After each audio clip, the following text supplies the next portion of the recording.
station and they turned the lights down, but I felt like it was Yeah. that somehow the fact that I turned to glance was intrusive or something. Because right away the lights were gone and I walked back. So I don't know. Anyway, it's a fantastic facility, Yeah. very well used. And you take the panels from here from time to time and bring them. Yeah. back. Yeah, because they've said that they'll just keep them here for us, so. So Carmel had said for years, so we're coming to the end of that at the end of this year Mhm. or early next year, but if it's not in the way, if it's not intrusive for them, they might keep them. We're trying to find, Carla was a hard nut to crack. Honestly, that town, I find it very hard to get a toe in with anybody. Mhm. And I'm even seeing crossovers from the county council to the volunteer-led environmental network. And it's, I don't know, it's just really hard. Really, it's private people, private businesses who are way more supportive of things like this than the county council. And what about the library? Is it somebody in There, well, not with the panels. We could do a talk there, but not the panels because They got they don't have museum the now. space. They have Zoom. Museum as well. Oh. The different wall space with the panels. Mhm. And I had offered to put them on easels, but the library said no way because there's a lot of traffic in and out of the new showroom. Okay, Pam, Yeah. you're now on live video, Oh, just so you know. live. Yes, Pam, live. YouTube, do you remember I said I'd stream it? So it's now streaming. Okay, are you going to do the presentation? I thought I might talk for a few minutes and then we can go and look at it and just test it. But if we just do it in that manner, that would be good. Right in the way. Oh, yeah, I do. I'm good for you. Good. Do you know where you're going? Yeah, well, it's sure. Look, I think it's push it, just push it, you'll be grand. Sure. Take it easy.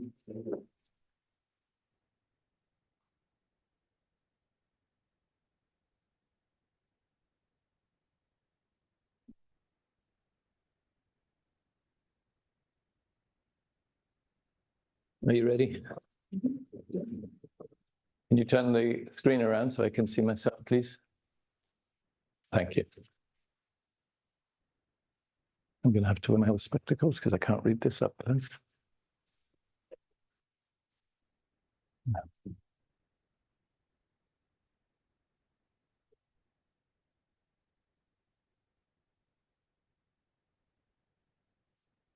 Good morning, everybody. Here we are at Chalkbreed in Tarlow, talking about solutions for climate change. And as you can see, cameraman will show you the people that have come to enjoy this discussion. Are you able to go up and down with that? I point it down. See what I'm doing, but yeah. So if you twist the handle, it'll allow you to move it more easily. Anyway, oh, and you can't see, so now you need to flick the thing to see me. Oh, okay, good. If you need to do that, flick it. Flick it towards you. Yeah. Okay, so it's a windy day today, very grey. So maybe that kept people at home. And of course, it's Friday, so they need to finish their chores. But we went off this morning to drop Sierra at the bus, and we saw Chris just outside Water Lilies preparing for the day as he swept the road. And we had a conversation, having a talk about solutions for climate change. And Chris said something very perceptive, which of course we all are familiar with. If it's not profitable, it's not going to work. Which of course is not the approach we've been taking. And we can talk about how to do things differently. Despite the quiet morning, I thought we'd spend 10 minutes testing our live stream, but also go through some of the ideas that I had hoped we might discuss. So the first thing to reflect upon, just to help us get into the frame of mind, is to ask about people. Are we good or bad? Not you yourself, but us as humanity, as humans. Do you believe that, generally speaking, people are good or bad? Are they compassionate or selfish? So have a little reflection on that and see what you think as we come in to play this game. The first thing to understand is what is going on. And so that's a question that you have to ask yourself if you're going to move forward, because you can look around and you can say, something's not right. What is going on? That's why people have climate anxiety, because they don't understand what's going on. So we have to address that question for ourselves. And that is a process of raising awareness. And if we go and look at the data, the resources, to answer that question, what we're going to find out is that human beings have impacted this planet in a very profound way. We produced a little visual, artistic work to help people see that, called Feast Upon the Earth. It's a timescape of existence. And when we look through that from the beginning, 13.8 billion years ago, to now, we can see the rapid acceleration of the complexity of life on this planet, and also appreciate that we are connected to everything and that this is a very unique experience. The other thing that comes out from that timescape is reflecting on what's been going on in the last 100, 150 years, because that's when the greatest changes have been wrought on the face of the earth.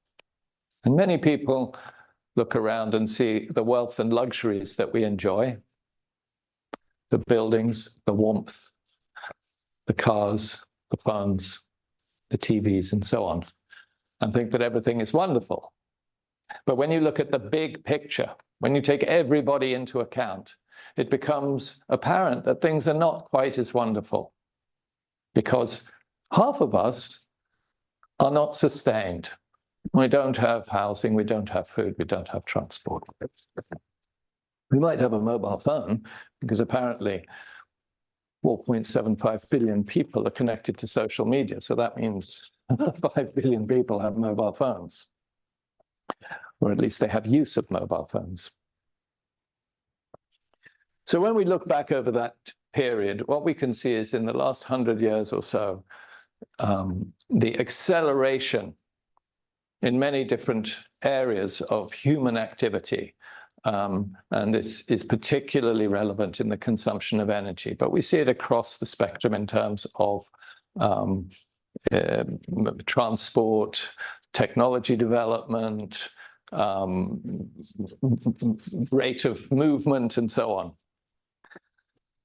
But what all of this is doing is it is consuming, extracting from nature. And now we're facing into the reality of the consequences of that behavior, that extractive mindset, which is a disruption in the biosphere to which we're connected.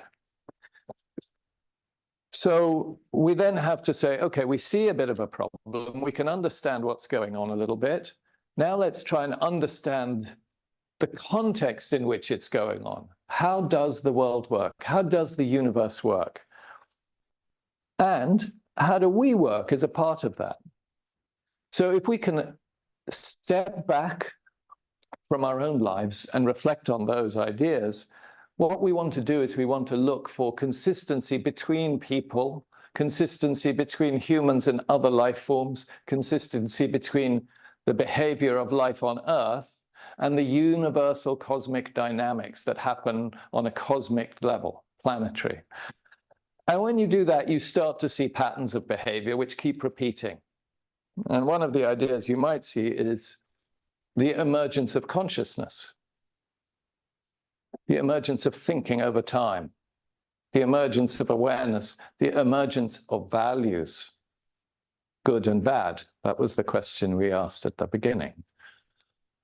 And we will start to see the emergence of what you might call morality, the good and the bad perception.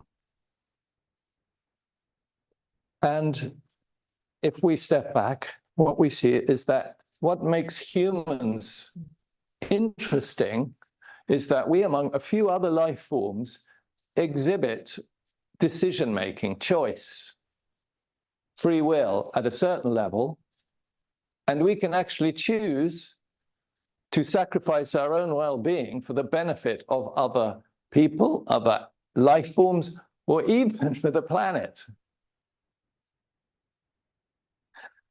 It's not that it's particular to humans. We can see it in other species as well. Bees are a very good example because they act as a colony. A solitary honeybee, in particular, will not survive. It must work with all of the others, and they will sacrifice themselves for the good of the colony. So this emergence of consciousness is something which is happening quite quickly now, as we connect more quickly because of technology, because of awareness, because of the wealth of understanding which has gone before us. And we can start to see a big picture pattern happening. And then we can start to change behavior. Because it's only behavior change at a very personal level that is going to manifest change in what's going on in our society. So what we've come up with is a little routine which can help people change their mind, become aware of what's going on through inquiry, and let go of the traditional mindsets which give us all security. We're now talking from Choc Breed, which is it used to be a central point for the Brigidean order. But now those kinds of regulatory mindsets have been allowed to progress, and it has become a very central point of the community here, where people come in to talk to each other, to gather, to share, and to feel a sense of belonging and community, which is very welcome. And they're changing from a pyramid of control, which is what many of the political and other type of institutions have grown up with over the past centuries, to a more community-based, flat-level sharing idea, which is how nature works. In nature, there are no leaders. Nature is our teacher if we want to be connected again to the world. And when we look outside and we look at the field of grass, we don't see a few bits of grass sticking up 25 times higher than all the other blades of grass. The grass is all the same. Now, when you go up close and you look at the blades of grass, each bit of grass is different up close. But as a group, they're all the same. Reminiscent perhaps of humans. We all look kind of the same from a distance. When you get up close, we're all a little bit different. At the end of the day, we all work to the same rules. And so what we need to do is change our mindset from one where we're following a leader to one where we're making our own choices and accepting the consequences of them. And that's a level of freedom. And to remember that independence does not necessarily give one freedom, whereas freedom can be found by having dependence, or at least interdependence, on other people. If we don't share tasks, then we all have to do everything. If I am an independent operator, I must grow my food, build my house, make my car, and do everything on my own. And that's not going to be a very lovely life for me, and I will have no freedoms of choice. Whereas if I share my life with a number of people, there will be gaps in the day when I can choose to do this, or to do that, or to do the other thing, or to sit in the sun. So what we're looking at now is a very complex, interconnected, and uncertain future. And a lot of people find this to be stressful. There's this idea called climate anxiety or change anxiety. And part of it is because nowadays being good can become bad. Because if you pursue the traditional objectives of our society to gain power and wealth, those activities, you suddenly realize, inflicted a cost on other people and on the planet. And so you find that success starts to become a bad thing morally. So following other people doesn't really work. We have to make our own choices. What I would say is that the world is a beautiful place and people are wonderful, because what makes us human is that love and altruism. So the opportunity is certainly there and presented to us. What I would say is that we don't have to change the world very much to keep what we have and adapt to a new dynamic, which is much closer to the way nature works, and to work with nature instead of on nature. To cultivate nature instead of extract and consume nature, which is what we have been doing. And so I see the future as being possibly very wonderful, even for humans, that we don't have to extinguish ourselves. The answers are there. What one can do on a personal level is, there are some fundamental changes one can make. And those are reason-based, science-based. And that would be changing your diet to move away from animal agriculture, which is known to be extremely destructive. 96%, I believe it is, around 95% of the mammals on this planet are humans and are food. There's only 4% wild mammals on the planet, which is a shocking statistic. And that is because we have taken away all the vegetation, the trees and the forests, to put on cows and sheep and pig and chickens for us to eat. But it has changed the dynamic of the climate, the biosphere. So moving away from animal agriculture and consuming animals is one huge impact that an individual can make. And the other, of course, is flying. Stop flying, don't fly. So those are two very large changes which can have an immediate and huge impact. So if you do either of those two things, you can feel good about yourself. There are a number of small things that one can do. The most important thing is to be aware of one's behavior. Now, in the grander scheme of things, we need system change, because only system change is going to help us adapt to this changing climate, the disruption of the biosphere, the consequent risks of access to food, access to clean water, access to the simple resources of energy, and so on, and health remedies and therapies. Those sorts of things have to change from an acquisitive, extractive, dominant mindset to the one that we all advocate in a place like this, one of love and sharing. But that does mean, of course, that we have to give up what we love. And that is a great challenge for us to face as people, to come to terms with the idea, living in Western economies, that we have more than enough. But as George Monbiot says, we can certainly have private sufficiency for everybody. Everybody can have a comfortable roof over their head and enough food in their tummy. That's not an issue if we can just address those problems sensibly. But we can also have public luxuries.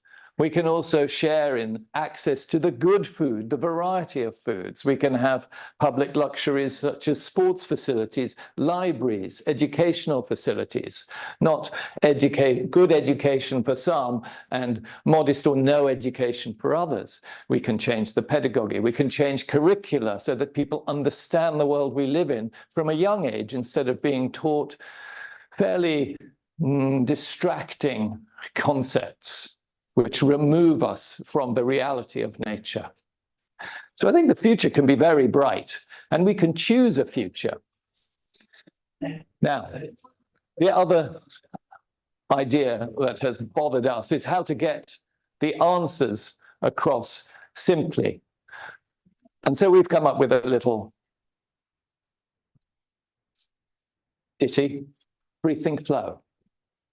Because we think that if people breathe, think, flow, everybody will find a comfortable path forward. But breathing is important to help us think. Most of us don't understand about breathing. We don't breathe properly. We do shallow, short breaths, which is what we do when we're scared, because most of us are a little bit scared. Now, when we can recognize that behavior and adapt to try and slow down our breathing, extend our breaths, breathe from the bottom of our abdomen, it changes the way the blood flows in our body. It changes our heart rate. It means that we're activating the prefrontal cortex, which is our thinking part of the brain, instead of the instinctive reptilian brain at the back, which is activated when we do short breathing. So if we practice our breathing, we can use our mind, of course, which is not just our brain. It is that whole electrochemical system in our body, part of the brain, part of the spinal column, part of the hormones, and so on. That's our mind. So we can use that to reflect on what we see and ask critical questions and think outside of the box, because we have calmed ourselves to think of things which are very different from what we are experiencing today. So when we breathe, we think. And when we can think and use this capacity, which is what all humans have, creativity, ingenuity, the ability to step out of ourselves and envision things that don't exist, we can then make much more profound choices for ourselves. And we can flow with the universal dynamic. We can flow with the cosmic rhythm. We can make choices which feel right and help everybody. So Breathe, Think, Flow is a way to help you be who you are and enjoy this beautiful world. So I think without a large audience in the room, which we were rather expecting, we can still make great strides forward to have solutions, not just for climate change, but for system change. We can have a rosy future if we can become aware of what's going on through our own inquiries, to let go, which is very difficult, let go of our traditional mindsets and our stuff, which we hoard. And we can embrace one another, reconnect with nature, reconnect with ourselves, have confidence in ourselves, respect ourselves, and move forward. And it's not about being individuals and individualistic. It's about knowing that we are here and we are fine, and then just letting that be as we move forward to collaborate, communicate, organize, and serve one another and the world, and thereby enjoy life. Thank you.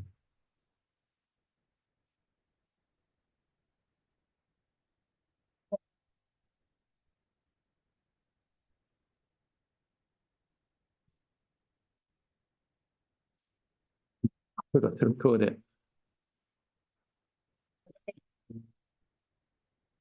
Did you record? Did you hit record? It's recording. And I'm even seeing crossovers from the county council to the volunteer-led. Well, that's the live stream, pal. But